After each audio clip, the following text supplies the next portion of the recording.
Dear students, welcome to the today lecture of CBMR Unit 5th. Topic name is Market Segmentation. Market Segmentation आप second semester में marketing management में भी पढ़ चुके हो। As a ये टॉपिक आपका यहाँ पर रिवाइज होगा। अगर हम किसी नॉर्मल पर्सन से पूछते हैं, नॉन मैनेजमेंट पर्सन से पूछते हैं कि मारुति है इतने सारे व्हीकल्स क्यों बना रही है, मारुति है वो इग्निस भी बना रही है, विटेरा ब्रेजा भी बना रही है, स्विफ्ट भी बना रही है, बेलेनो भी बना रही है, एस क्रॉस भी बना रही है, सियाज भी बना रही है, तो नॉन मैनेजमेंट पर्सन क्या कहेगा? वेरिएशन देने के लिए। तो यहीं से ही मतलब निकल कर आता है मार्केट सेगमेंटेशन का। कंपनी है इतने सारे प्रोडक्ट्स क्यों बना रही है? क्योंकि कस्टमर्स की नीड्स और वांट्स क्या होती हैं? अलग अलग होती हैं। एक सिंगल प्रोडक्ट से सब कस्टमर की नीड्स और वांट्स को हम क्या नहीं कर सकते? सेटिस्फाई नहीं कर सकते। तो जो मार्केट है वो हेट्रोजीनियस मार्केट होता है।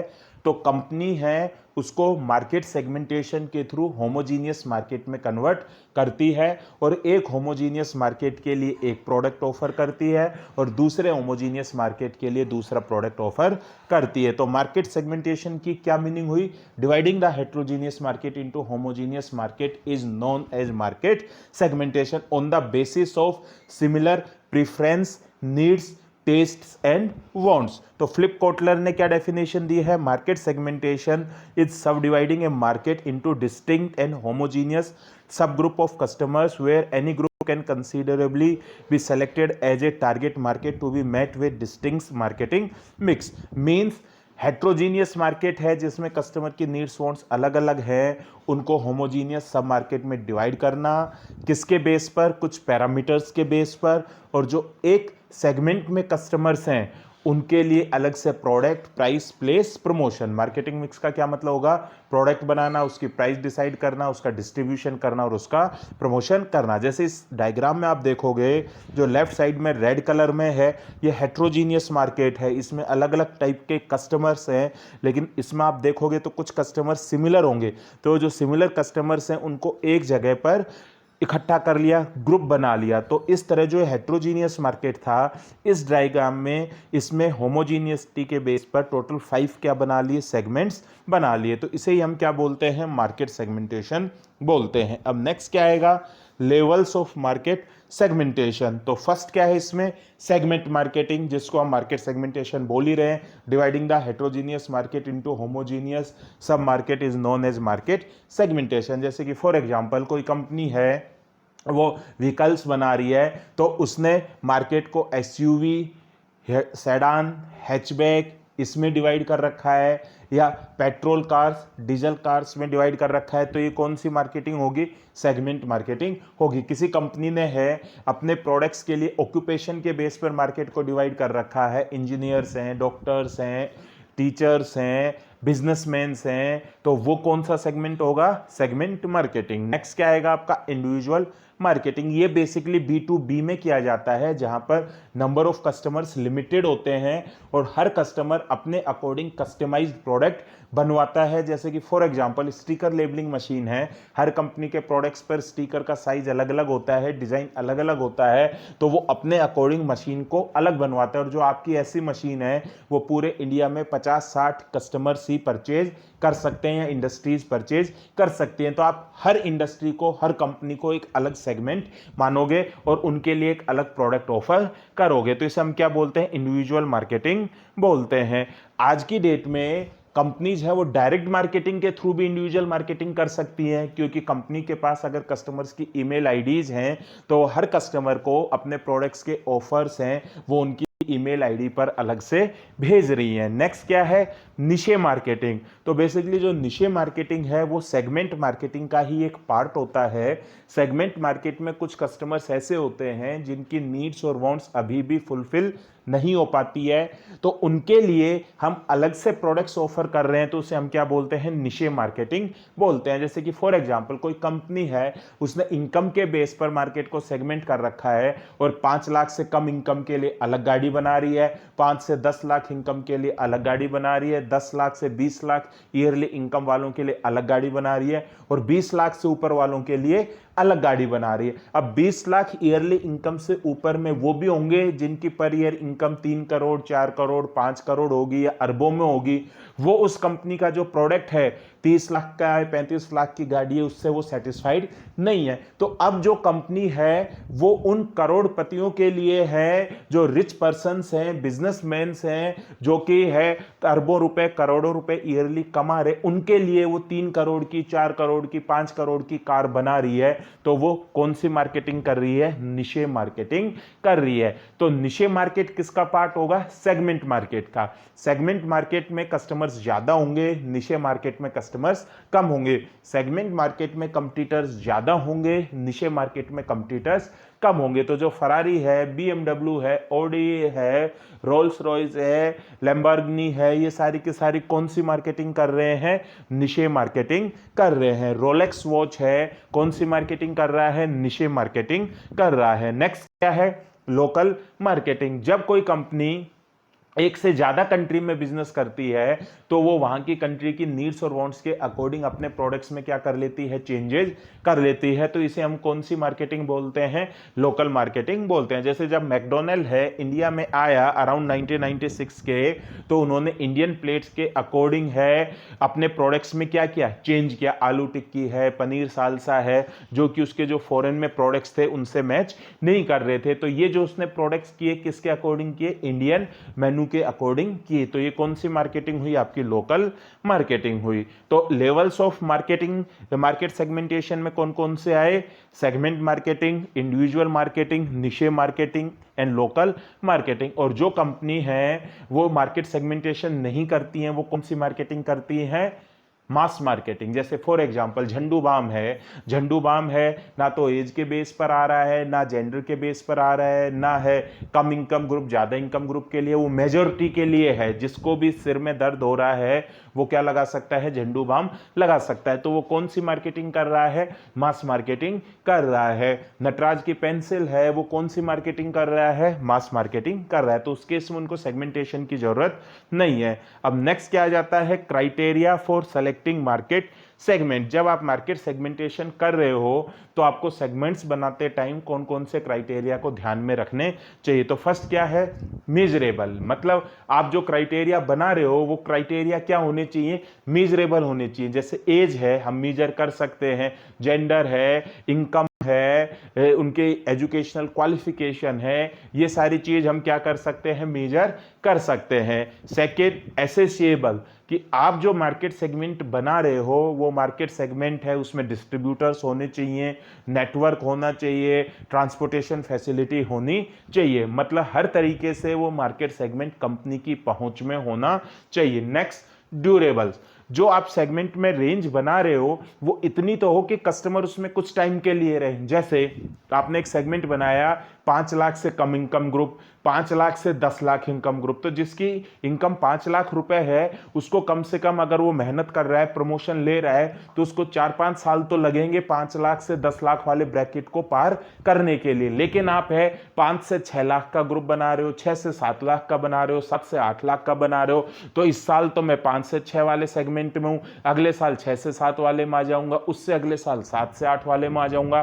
तो जो सेगमेंट में कस्टमर्स हैं वो बहुत जल्दी जल्दी क्या हो रहे हैं? चेंज हो रहे हैं। तो वो सेगमेंट ड्यूरेबल नहीं होगा। नेक्स्ट क्या है? सब्सटेंशियल। मींस उस सेगमेंट में इतने कस्टमर्स तो होने चाहिए कि अगर हम उनको प्रोडक्ट्स ऑफर कर रहे हैं तो इसमें हमें बेनिफिट हो, हमारी सेल हो और हमारे उन प्रोडक्ट्स की वजह से कंपनी की ग्रोथ हो। नेक्स्ट क्या है? Unique needs. डिफरेंशिएबल मींस एक सेगमेंट दूसरे सेगमेंट से डिफरेंट होना चाहिए। एक कस्टमर अगर उस बेस पर किसी एक सेगमेंट में आ रहा है तो दूसरे सेगमेंट में आना नहीं चाहिए। जैसे कि मैंने एज के बेस पर सेगमेंटेशन किया हुआ है, 10 साल से कम एज, 10 या 10 साल से ज़्यादा एज ग्रुप लेकिन 20 साल से कम, 20 या 20 से ज़्यादा लेकिन 30 साल से कम, तो उसमें किसी की एज अगर वो 15 ईयर है, 15 ईयर्स है, तो वो सेकंड सेगमेंट में आएगा। 25 ईयर्स है वो थर्ड सेगमेंट में आएगा। लेकिन किसी दूसरी कंपनी में सेगमेंटेशन किया रखा है, फर्स्ट सेगमेंटेशन है 0 to 20, सेकंड सेगमेंटेशन है 15 to 30। तो अगर किसी की एज अब 18 ईयर्स है तो वो पहले सेगमेंट में भी आ रहा है और दूसरे सेगमेंट में भी आ रहा है। इट मीन्स वो जो सेगमेंट है वो डिफरेंशिएबल नहीं है। तो ये आपके मार्केट सेगमेंट को सेलेक्ट करने के, बनाने के क्या हो गए, क्राइटेरिया हो गए। अब नेक्स्ट क्या जाता है, मार्केट सेगमेंटेशन प्रोसीजर। यहीं पे ही मार्केटिंग रिसर्च का रोल आता है। क्यों हम मार्केटिंग रिसर्च में मार्केट सेगमेंटेशन पढ़ रहे हैं? क्योंकि कंपनी रिसर्च करने के बाद ही हेट्रोजीनियस कस्टमर्स को होमोजीनियस कस्टमर्स में क्या करती है, डिवाइड करती है। तो जो मार्केट सेगमेंटेशन का प्रोसेस है इसमें बेसिकली 3 स्टेप्स हैं। फर्स्ट सर्वे स्टेज, सेकंड एनालिसिस स्टेज और थर्ड प्रोफाइलिंग स्टेज। सबसे पहले कंपनी है वो कस्टमर्स की नीड्स और वांट्स को आइडेंटिफाई करने के लिए, उनका डेमोग्राफिक डेटा लेने के लिए, जियोग्राफी लेने के लिए क्या करती है, सर्वे करती है। सर्वे करने के लिए वो क्वेश्चनेयर का यूज कर सकती है। सेकंड एनालिसिस स्टेज, अब जो कंपनी ने सर्वे किया है उस सर्वे का वो क्या करती है, एनालिसिस करती है कि पर्टिकुलर इस लोकेलिटी में किस एज ग्रुप के कितने कस्टमर्स हैं, किस जेंडर के कितने कस्टमर्स हैं, किस इनकम के कितने कस्टमर्स हैं, किस एजुकेशनल क्वालिफिकेशन के कितने कस्टमर्स हैं, जैसा उसका सेगमेंट बनाने का पर्पज होता है। और लास्ट क्या होता है, प्रोफाइलिंग स्टेज। अब वो उस एनालिसिस के बेस पर मार्केट को अलग अलग सेगमेंट्स में क्या कर देती है, डिवाइड कर देती है। जैसे फॉर एग्जांपल कंपनी ने सर्वे किया 1 लाख लोगों का, उसमें उसने एनालिसिस किया कि 1 लाख लोगों में से इतने लोग तो हैं 5 लाख से कम इनकम के हैं, इतने लोग हैं वो 5 से ज़्यादा और 10 लाख से कम इनकम वाले हैं, और इतने लोग हैं वो 10 लाख से ज़्यादा इनकम वाले हैं। अब एनालिसिस करने के बाद कंपनी ने 3 क्या बना दिए, सेगमेंट्स बना दिए। 1 तो है 0 to 5 लाख, सेकंड 5 से ज़्यादा और 10 लाख से कम, और थर्ड क्या है, 10 लाख से ज़्यादा। तो इसे हम क्या बोलते हैं, प्रोफाइलिंग स्टेज बोलते हैं। अब नेक्स्ट क्या जाएगा, basis for segmenting the market, या हम कंज्यूमर मार्केट को किन किन बेस पर सेगमेंट करते हैं। तो फर्स्ट क्या है, जियोग्राफिक सेगमेंटेशन।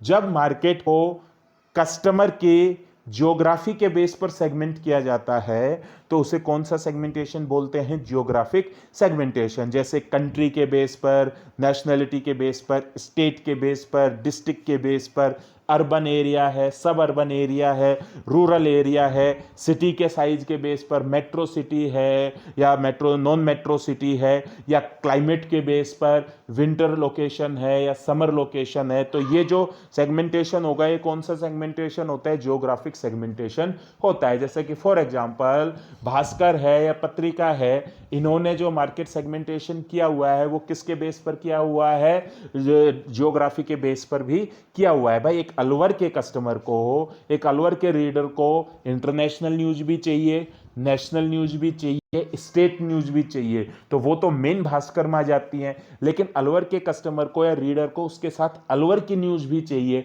तो उसके लिए कौन सा आता है, अलवर भास्कर। जयपुर के कस्टमर को जयपुर की न्यूज चाहिए तो कौन सा आता है, जयपुर भास्कर। भरतपुर के कस्टमर को भरतपुर की न्यूज चाहिए तो कौन सा भास्कर आता है, भरतपुर भास्कर। तो किसके बेस पर मार्केट को सेगमेंट किया हुआ है, जियोग्राफी के बेस पर सेगमेंट किया हुआ है।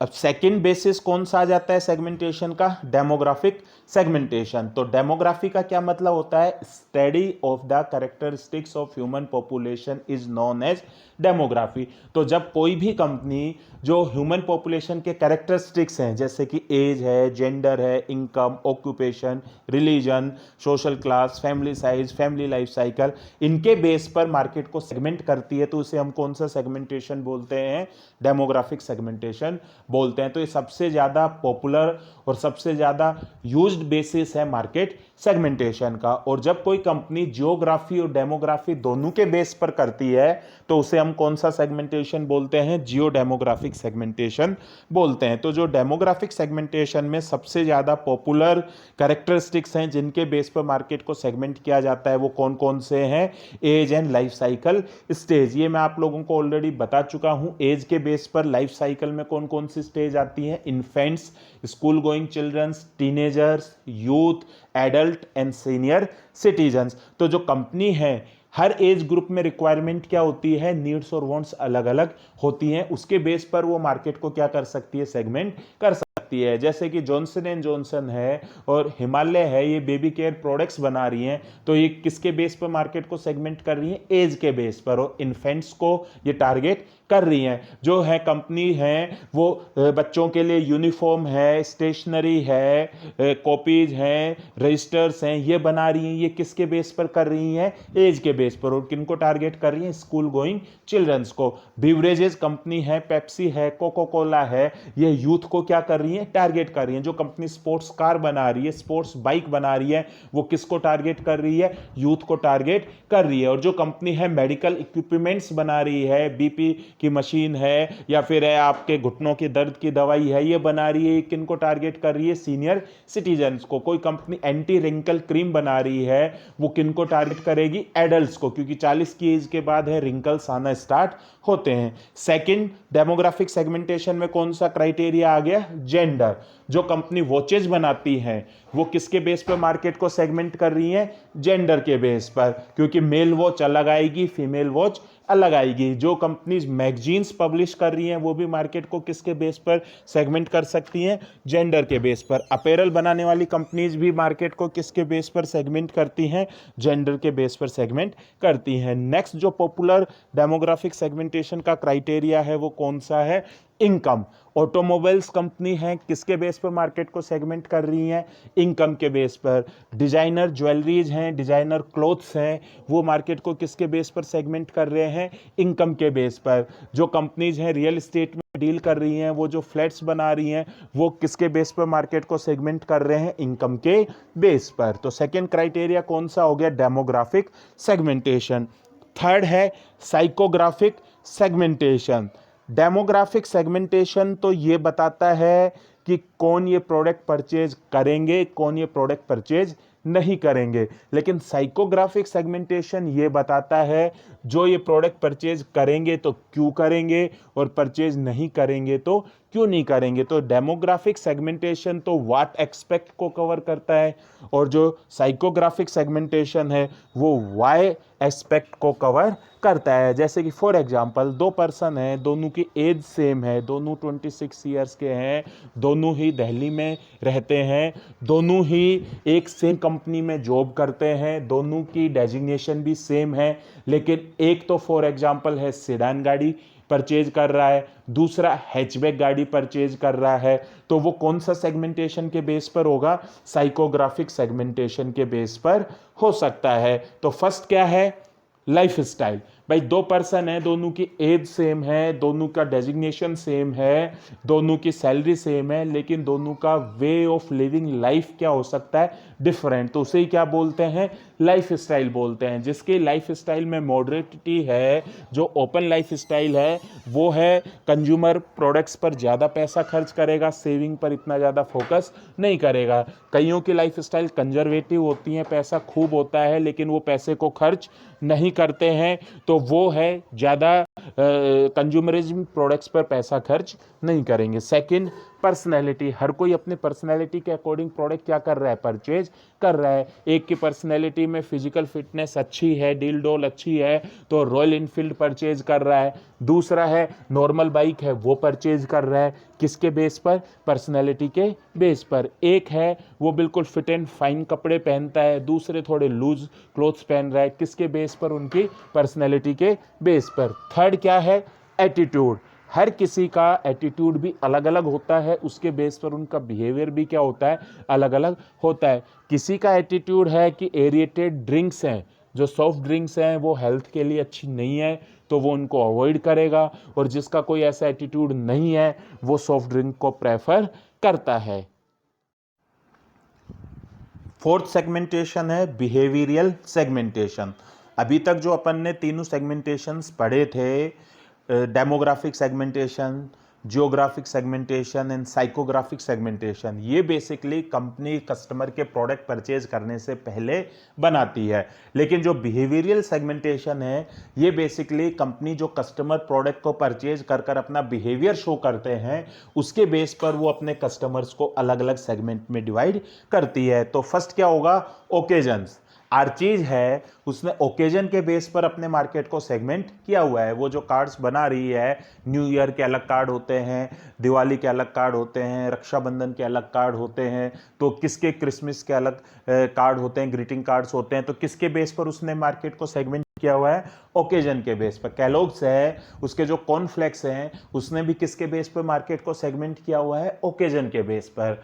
सुबह ब्रेकफास्ट, दोपहर में लंच और रात को डिनर। तो वो कौन से मार्केट को सेगमेंट कर रही है, ब्रेकफास्ट वाले को। जो सुबह ब्रेकफास्ट करते हैं तो क्या रिकमेंड कर रही है कि सुबह मॉर्निंग में ब्रेकफास्ट में कॉर्नफ्लेक्स है कैलोग्स के, उनका यूज कीजिए। Second, usage rate. कंपनी है, उसके जो करंट कस्टमर्स हैं, उसकी सर्विसेज को या उसके प्रोडक्ट को कितनी बार यूज करते हैं, उसके बेस पर भी वो मार्केट को क्या कर सकती है, सेगमेंट कर सकती है। हैवी यूजर्स, मिड यूजर्स और लाइट यूजर्स। और जो हैवी यूजर्स हैं वो उनको अलग से डिस्काउंट है, एडिशनल ऑफर्स दे सकते हैं। तो उसने मार्केट को किसके बेस पर सेगमेंट किया, यूजेज के बेस पर। नेक्स्ट क्या है, लॉयल्टी स्टेटस। तो ब्रांड लॉयल्टी का क्या मतलब है, ये थर्ड सेम में मैं आप लोगों को पीबीएम में पढ़ा चुका हूं। जब आपके पास अल्टरनेटिव्स अवेलेबल होते हैं, उस कंडीशन में भी आप एक ही कंपनी के प्रोडक्ट्स को बार बार रिपीटेडली परचेज कर रहे हो, you are brand loyal of that product. तो कंपनी अपने ब्रांड की लॉयल्टी के बेस पर, प्रोडक्ट की लॉयल्टी के बेस पर कस्टमर्स को है क्या कर सकती है, सेगमेंट्स में डिवाइड कर सकती है। तो there will be total 4 segments. First, hardcore loyals. ये वो कस्टमर्स होते हैं जो कि हमेशा एक कंपनी के एक ही ब्रांड को कंटिन्यूअसली बार बार प्रोडक्ट परचेज कर रहे हैं। जैसे कोई है, फॉर एग्जांपल है, जब से स्मार्टफोन उसने परचेज करना स्टार्ट किया है, हमेशा वो एप्पल का आईफोन ही क्या कर रहा है, परचेज कर रहा है। तो वो एप्पल का आईफोन का क्या है, हार्डकोर लॉयल है। या किसी ने सैमसंग की गैलेक्सी सीरीज को परचेज किया है, तो वो हमेशा स्मार्टफोन में सैमसंग की गैलेक्सी सीरीज को ही परचेज कर रहा है, तो वो उसका क्या होगा, हार्डकोर लॉयल होगा। Second, split loyals. ये वो कस्टमर्स होते हैं जो कि 2 या 3 ब्रांड्स हैं, इनकी लॉयल्टी उन 2 या 3 ब्रांड्स में क्या होती है, स्प्लिट होती है। जैसे कि फॉर एग्जांपल कोई कस्टमर है, वो सोप्स में है, लक्स है या फिर है विवेल है, इन 2 ब्रांड्स में ही प्रेफर करता है। या कोई कस्टमर है, वो जीन्स है, वो जीन्स में या तो लिवाइस की जीन्स है या फिर किलर है, इन 2 ब्रांड्स को ही प्रेफर करता है। तो उसकी जो लॉयल्टी है वो 2 ब्रांड्स में क्या हो रही है, स्प्लिट हो रही है। नेक्स्ट क्या है, शिफ्टिंग लॉयल्स। ये वो कस्टमर्स होते हैं जो कि कुछ टाइम के लिए दूसरे प्रोडक्ट की तरफ चले जाते हैं, लेकिन अगर उनको प्रोडक्ट में सेटिस्फेक्शन नहीं मिलता है तो वापस से अपने वो जो पेरेंट ब्रांड था, जो मेन ब्रांड था जिसके वो लॉयल थे, उसको वापस से परचेज कर लेते हैं। जैसे फॉर एग्जांपल किसी ने 2 बार एप्पल का आईफोन परचेज किया, उसने थर्ड टाइम है सैमसंग का गैलेक्सी फोन परचेज किया सीरीज का, लेकिन उसे वो पसंद नहीं आया, तो वापस उसने एप्पल का आईफोन क्या कर लिया, परचेज कर लिया। तो वो कौन सी लॉयल्टी होगी, शिफ्टिंग लॉयल्स। और लास्ट क्या है, स्विचर्स। ये वो कस्टमर्स होते हैं जो किसी एक ब्रांड के या किसी एक प्रोडक्ट के लॉयल नहीं होते, ये इनोवेटर्स होते हैं, हमेशा नए ब्रांड्स को, नए प्रोडक्ट्स को परचेज करते हैं। जैसे एक बार एप्पल का आईफोन परचेज कर लिया, एक बार सैमसंग परचेज कर लिया, एक बार वन प्लस परचेज कर लिया, या फर्स्ट टाइम है मारुति की गाड़ी परचेज की, सेकंड टाइम होंडा की गाड़ी परचेज कर ली, थर्ड टाइम हुंडई की गाड़ी परचेज कर ली, तो उन्हें हम क्या बोलते हैं, स्विचर्स बोलते हैं। तो ये लॉयल्टी के बेस पर भी आप मार्केट को क्या कर सकते हो, सेगमेंट कर सकते हो। तो ये टोटल बेसिकली 4 क्राइटेरियाज होंगे जिनके बेस पर कोई कंपनी मार्केट को सेगमेंट कर सकती है। Geographic segmentation, demographic segmentation, psychographic segmentation and behavioural segmentation. अब लास्ट इसमें क्या आ जाता है, segmentation and the research process. Segmentation का जो आपको प्रोसेस बताया था, उसमें फर्स्ट स्टेज बताई थी सर्वे, सेकंड बताई थी एनालिसिस। तो उसमें क्या क्या प्रॉब्लम्स आ सकती हैं। तो फर्स्ट प्रॉब्लम क्या आएगी, सैंपलिंग प्रॉब्लम, क्योंकि सेगमेंटेशन के लिए ये तो पॉसिबल नहीं है कि हम होल पॉपुलेशन की स्टडी कर सकें, तो उसके लिए हम सैंपल लेते हैं। तो सैंपल साइज कितना होना चाहिए जिसके बेस पर हम मार्केट को सेगमेंट कर सकें, वो भी कंपनी के लिए क्या होती है, एक प्रॉब्लम होती है। दूसरा, कौन सा सैंपलिंग मेथड यूज करें, प्रोबेबिलिटी यूज करें, नॉन प्रोबेबिलिटी यूज करें, ये भी कंपनी के लिए क्या रहती है, एक प्रॉब्लम रहती है। Second, problem of non response. Sample तो सेलेक्ट कर लिए, लेकिन हम उनसे उनकी डेमोग्राफिक कैरेक्टरिस्टिक्स के क्वेश्चंस पूछ रहे हैं, तो कोई जरूरी नहीं है कि हर कस्टमर हमें उसका क्या दे, रिस्पॉन्स दे। तो हम जितना सैंपल लेते हैं उतने ही सैंपल से हमें आंसर नहीं मिल पाता। तो एक तो वैसे ही ओवरऑल पॉपुलेशन से कम की स्टडी कर रहे हैं, हम सैंपल ले रहे हैं, दूसरा उस सैंपल में से भी हमें कई रिस्पोंडेंट से आंसर नहीं मिल पाता। तो ये मैं आपको पहले भी बता चुका हूं, सैंपल साइज जितना कम होगा रिसर्च का रिजल्ट में उतने ही ज्यादा एरर्स आएंगे। नेक्स्ट क्या है, which method of data collection, कि आप सर्वे के लिए जो डेटा कलेक्ट कर रहे हो तो कौन सा मेथड यूज करो, क्योंकि मैं आपको सारे मेथड्स बता चुका हूं। Interview, personal interview, telephonic interview, schedule है, क्वेश्चनर है, हर मेथड की ऑब्जर्वेशन है, हर मेथड की कुछ ना कुछ एडवांटेजेज होती हैं और कुछ ना कुछ क्या होती हैं, डिसएडवांटेजेज होती हैं। हर मेथड की कॉस्ट अलग लगती है, तो आपको मेथड सेलेक्ट करने में भी क्या आती है, प्रॉब्लम आती है। नेक्स्ट क्या है, रिलायबिलिटी ऑफ डाटा। आज से आपने 5 साल पहले सर्वे किया था और उस टाइम आपने मार्केट को सेगमेंट किया था, आज आप वापस से मार्केट को सेगमेंट करना चाहते हो, तो उस डेटा पर 5 साल पुराने डेटा को आज आपकी डेट में आप रिलाई नहीं कर सकते, क्योंकि अगर आपने एज के बेस पर किया था तो एज के बेस पर भी अब कस्टमर्स चेंज हो गए होंगे, इनकम के बेस पर किया था तो इनकम के बेस पर भी कस्टमर्स क्या हो सकते हैं, चेंज हो सकते हैं। तो जब कभी भी हमें सेगमेंटेशन करना होता है तो हमें प्राइमरी सोर्स पर ही फोकस करना होता है, सेकेंडरी सोर्स का डाटा है वो उतना ज्यादा रिलायबल नहीं होता है। जैसे कि आप सेकेंडरी सोर्स ले रहे हो, सेंसस है वो 2011 में हुआ था, आप उसके बेस पर है जेंडर का क्लासिफिकेशन ले रहे हो, तो अब 2020 आ गया, तो 9 ईयर में है उस डेटा में नंबर ऑफ चेंजेस आ चुके हैं। और लास्ट क्या है, मेथड्स टू क्लासिफाई रिस्पोंडेंट, कि कौन सा मेथड हम यूज करें, किसके थ्रू हम कस्टमर को क्लासिफाई करें अलग अलग सेगमेंट्स में। आपको रेंज बनानी है एज के बेस पर, तो हम रेंज क्या बनाएं, 0 से 10 साल बनाएं, 10 से 20 साल बनाएं, 10-10 साल का गैप लेकर बनाएं, या 20-20 ईयर्स का गैप लेकर बनाएं, या हम इनकम के बेस पर कर रहे हैं तो 5-5 लाख इनकम का गैप लेकर बनाएं, या 10-10 लाख की इनकम का गैप लेकर बनाएं, या भाई 5 से कम, 5 से 10 ऐसे बनाएं, 10 लाख से कम, 10 से 20 लाख, 20 लाख से ज्यादा ऐसे बनाएं। तो ये क्लासिफाई करने में आप लोगों को क्या आ सकती है, मार्केट सेगमेंटेशन में प्रॉब्लम आ सकती है। तो बेसिकली रिसर्च करते टाइम मार्केट सेगमेंटेशन में ये प्रॉब्लम्स कंपनी को आती हैं। तो इसी के साथ ही आपका ये जो टॉपिक था मार्केट सेगमेंटेशन, जो कि आपके यूनिट 5th में मार्केटिंग रिसर्च के एप्लीकेशंस में दिया हुआ है, ये कंप्लीट हो गया। Thank you very much.